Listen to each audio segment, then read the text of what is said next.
औलाद का मोह। दिलीप और सुधांशु नाम के दो भाई थे। दिलीप की शादी कावेरी के साथ हुई और सुधांशु की शादी माया के साथ। शादी के बाद दोनों भाई अपनी अपनी पत्नी के साथ खुशी खुशी रहा करते थे।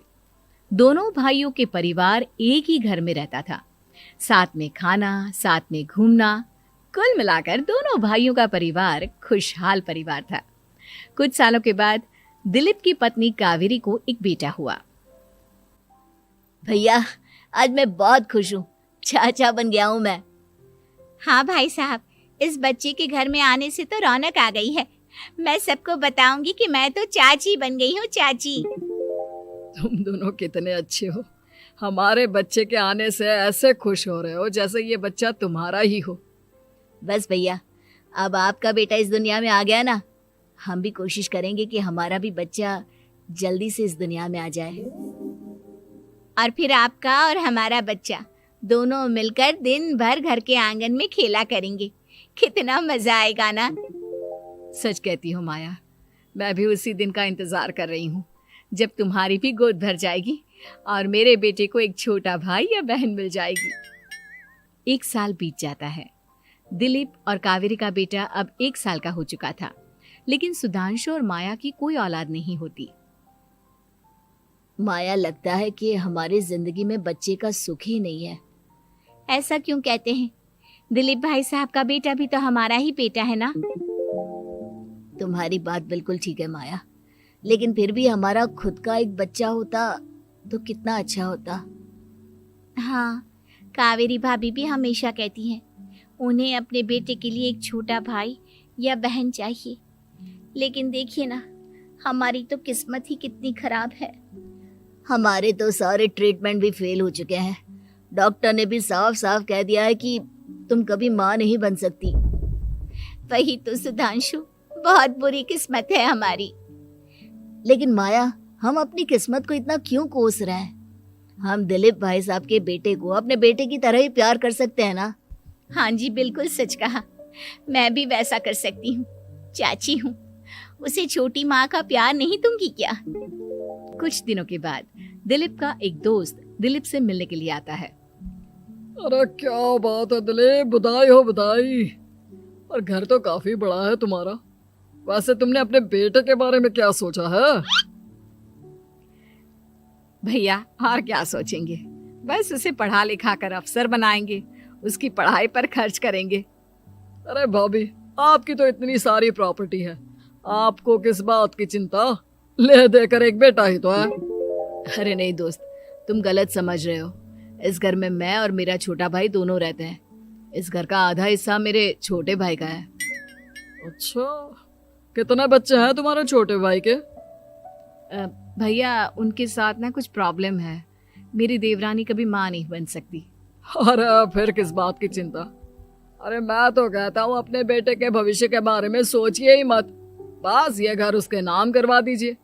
देखिए, आपके भाई का भी कोई बच्चा नहीं है तो सब कुछ आपके बेटे को ही मिलना चाहिए। लेकिन ऐसा करना क्या सही होगा? अगर उनका बच्चा नहीं है तो क्या हुआ? ये घर आधा उनका है, उनकी जो मर्जी है वो करे। अरे कैसे बात करते हो? उनकी कोई औलाद नहीं है, वो क्या करेंगे प्रॉपर्टी अपने नाम रखकर? हाँ, वैसे भाई साहब, आपकी बात तो बिल्कुल सही है। अब जो कुछ भी है वो हमारे बेटे का ही तो है। आखिर वही तो इस घर के वंश को आगे बढ़ाएगा। मैं कल ही देवर जी से बात करती हूँ। अगले दिन सुधांशु और माया, इधर आओ। तुम दोनों से एक बहुत जरूरी बात करनी है मुझे। बताइए ना भाभी, क्या बात है? आपको कहीं जाना है तो आप अपने बेटे को मेरे पास छोड़कर जाइए। मैं ही पूरा दिन रख लूंगी उसे। अरे नहीं माया, वो तो मुझे पता है। मैं किसी और चीज के बारे में बात करना चाहती हूँ। बताइए ना भाभी, क्या बात है? देखिए देवर जी, आपका कोई बच्चा है नहीं, लेकिन मैं जानती हूँ कि आप हमारे बेटे को अपने बेटे की तरह ही प्यार करते हैं। भाभी, बेटी की तरह नहीं, वो हमारा ही बेटा है। मेरे लिए तो वो मेरा ही बच्चा है। वही तो फिर क्यों ना ये सारी प्रॉपर्टी हम मेरे बेटे के नाम करवा दे, क्योंकि तुम्हारा हो या मेरा, हम सबका एक ही तो है बेटा। लेकिन भाभी, अभी तो वो सिर्फ 1 साल का है। अभी से प्रॉपर्टी उसके नाम करवाने का क्या मतलब है? देखे देवर जी, जो काम जितना जल्दी हो जाए ना उतना अच्छा। आने वाले वक्त का क्या भरोसा। भाभी भरोसा क्यों नहीं, हम तो हमेशा आपके बेटे को माँ बाप की तरह ही प्यार करेंगे। हाँ, लेकिन फिर भी मैं चाहती हूँ कि ये सारी प्रॉपर्टी मेरे बेटे के नाम हो जाए। अब मुझे नहीं लगता तुम दोनों को इसमें कोई भी परेशानी होगी, है ना? भाभी वैसे तो आप जो कह रही हैं वो बहुत जल्दबाजी है, लेकिन फिर भी अगर आपको ऐसा लगता है तो ठीक है, कल ही प्रॉपर्टी के पेपर बनवा लीजिए, मैं और माया उस पर साइन कर देंगे। इस तरह से अगले दिन प्रॉपर्टी के पेपर बनवाकर सारी प्रॉपर्टी दिलीप और कावेरी के बेटे के नाम पर करवा दी जाती है। कुछ दिनों के बाद सुधांशु, सुबह सुबह ये कौन लोग आ गए हैं तुम्हारे घर पर? भैया वो ऊपर वाला कमरा खाली पड़ा था ना, सोच रहा था किराएदार रख देता हूँ। लेकिन किराएदार रखने से पहले आपने हमसे पूछा भी नहीं। भाभी इसमें आपसे पूछने वाली क्या बात थी, हमें एक ही कमरे की जरूरत थी, इसलिए सोचा दूसरा कमरा किराए पर दे देते हैं, कुछ इनकम हो जाएगी। अरे माया, ये सारी प्रॉपर्टी अब मेरे बेटे के नाम पर है और यहाँ पर जो कुछ भी होगा उसके लिए तुम्हें मेरी या दिलीप की परमिशन तो लेनी पड़ेगी ना। हाँ सुधांशु, तुम्हारी भाभी ठीक ही तो कह रही है। अब देखो, तुमने खुद अपने हाथों से ये प्रॉपर्टी हमारे बेटे के नाम की है, वह अभी बहुत छोटा है, तो इस घर से रिलेटेड सारे फैसले तुम्हें हमसे पूछ कर लेने चाहिए। भाभी हमें तो लगा था कि आप हम लोगों से बहुत प्यार करती हैं, लेकिन आप तो हमारे साथ भेदभाव करने लगी। अरे, इसमें भेदभाव करने वाली क्या बात है? और मैंने कौन सा तुमसे कुछ गलत मांग लिया? अरे ले देकर मेरा बेटा इकलौता इस पूरे वंश का वारिस है, सब कुछ उसके नाम है। तुम्हें इस बात से जलन क्यों हो रही है? भाभी माया को जलन नहीं हो रही, वो तो बस ऐसे ही कह रही थी। सब जानती हूँ मैं, इसकी खुद की तो कोई औलाद पैदा नहीं हुई, बस इसीलिए जब देखो तब मेरे बेटे पर बुरी नजर डालती रहती है। देखो माया, कावेरी तुमसे बड़ी है, वो जैसा कहती है वैसा करो। और वैसे भी इस घर पर अब तुम लोगों का कोई अधिकार नहीं है, वो तो हम लोगों की भलाई समझो जो तुम्हें अभी तक यहाँ रहने दिया है। भैया आप इतने कैसे बदल गए? इस प्रॉपर्टी ने आपके दिल से हमारे लिए प्यार पूरी तरह खत्म कर दिया है क्या?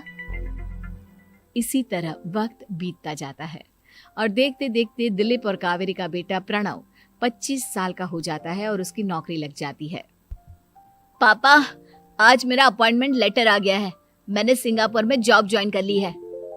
लेकिन प्रणव, विदेश में नौकरी करने जाने से पहले तुम्हें कम से कम अपने मम्मी पापा से एक बार पूछना चाहिए था ना। इसमें पूछने वाली क्या बात है माँ, मैं सिंगापुर जाकर जॉब करना चाहता हूँ तो करना चाहता हूँ। देखो प्रणव, हमने तुम्हारे लिए इतनी सारी प्रॉपर्टी यहाँ पर रखी हुई है, उन सब का क्या होगा?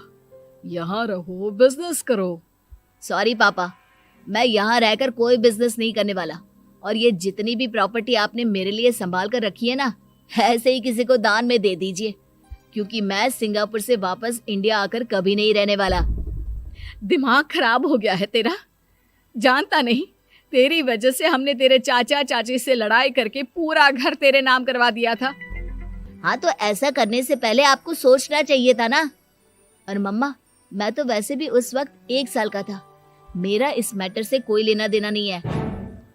कैसी बात कर रहा है ये लड़का?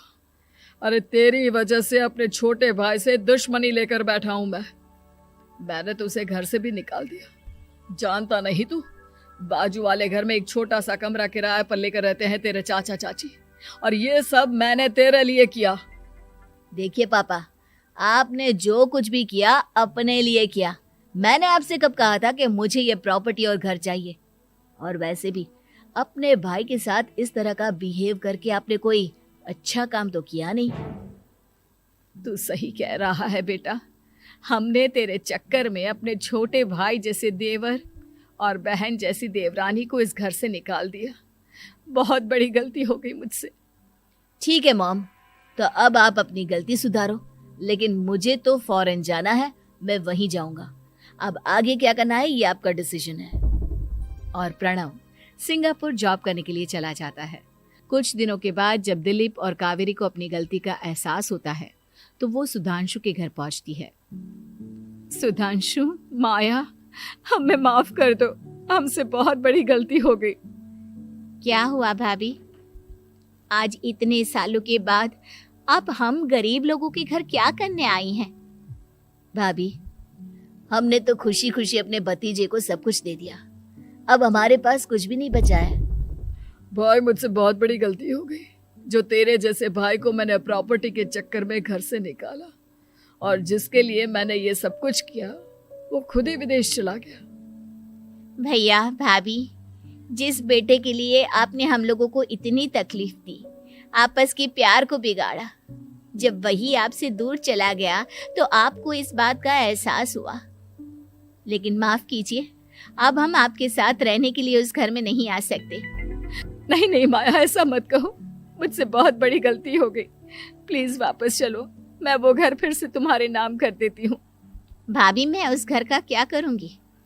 किसके लिए? मेरा कोई बच्चा नहीं। मैं तो बस जिंदगी भर आप लोगों के साथ प्यार से रहना चाहती थी। प्रणव को अपने बेटे की तरह प्यार करना चाहती थी, लेकिन आपने मुझसे वो अधिकार छीन लिया। भाभी और भैया, एक सवाल पूछना चाहता हूँ आप लोगों से। जो बच्चा कुछ ही दिन पहले दुनिया में आया हो, जिस बच्चे के भविष्य का आपको पता ही ना हो, उसके लिए अपने पुराने रिश्तों को तोड़ देना, अपने सगे रिश्तेदारों से दुश्मनी मोल लेना, उनके साथ झगड़ा करना, उनकी बेइज्जती करना, क्या ये सही है? कम से कम हमें सही वक्त का इंतजार तो करना चाहिए ना। सिर्फ प्रॉपर्टी के लिए अपने सगे भाई को घर से निकाल दिया, वो भी अपने 1 साल के बेटे के लिए। क्या ये वाकई में सही था? जवाब दीजिए मेरी बात का।